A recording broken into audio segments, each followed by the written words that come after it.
The Raven.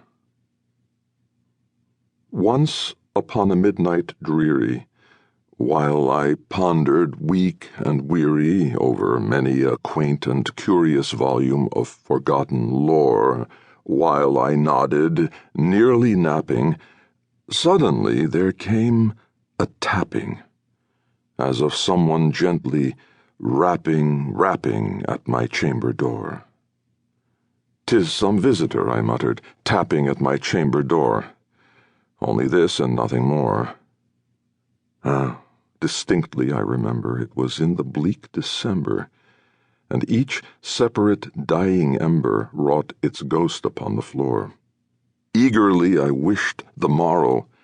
Vainly I had sought to borrow from my books surcease of sorrow for the lost Lenore, for the rare and radiant maiden whom the angels name Lenore, nameless here forevermore. And the silken, sad, uncertain rustling of each purple curtain thrilled me, filled me with fantastic terrors never felt before, so that now, to still the beating of my heart, I stood repeating, "'Tis some visitor entreating entrance at my chamber door, some late visitor entreating entrance at my chamber door. This it is, and nothing more." Presently my soul grew stronger, hesitating then no longer. "Sir," I said, "or Madam, truly your forgiveness I implore. But the fact is I was napping, and so gently you came rapping, and so faintly you came tapping at my chamber door, that I scarce was sure I heard you." Here I opened wide the door. Darkness there, and nothing more. Deep into that darkness peering, long I stood there wondering, fearing, doubting, dreaming dreams no mortal ever dared to dream before.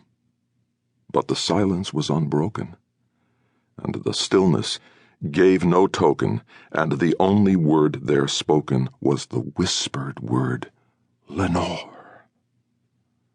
This I whispered, and an echo murmured back the word, "Lenore." Merely this, and nothing more. Back into the chamber turning, all my soul within me burning, soon again I heard a tapping somewhat louder than before. "Surely," said I, "surely that is something at my window lattice. Let me see, then, what thereat is, and this mystery explore. Let my heart be still a moment, and this mystery explore. 'Tis the wind, and nothing more." Open here I flung the shutter, when with many a flirt and flutter in there stepped a stately raven of the saintly days of yore. Not the least obeisance made he, not a minute stopped or stayed he, but with mien of lord or lady perched above my chamber door, perched upon a bust of Pallas just above my chamber door, perched and sat, and nothing more. Then this ebony bird, beguiling my sad fancy into smiling by the grave and stern decorum of the countenance it wore. "Though thy crest be shorn and shaven, thou," I said, "art sure no craven. Ghastly grim and ancient raven wandering from the nightly shore, tell me what thy lordly name is on the night's Plutonian shore." Quoth the raven, "Nevermore." Much I marvelled this ungainly fowl to hear discourse so plainly, though its answer little meaning, little relevancy bore. For we cannot help agreeing that no living human being ever yet was blessed with seeing bird above his chamber door, bird or beast upon the sculptured bust above his chamber door, with such name as Nevermore. But the raven, sitting lonely on the placid bust, spoke only that one word, as if his soul in that one word he did outpour. Nothing further than he uttered, not a feather than he fluttered, till I scarcely more than muttered, "Other friends have flown before.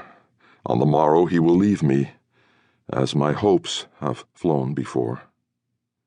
Then the bird said, "Nevermore."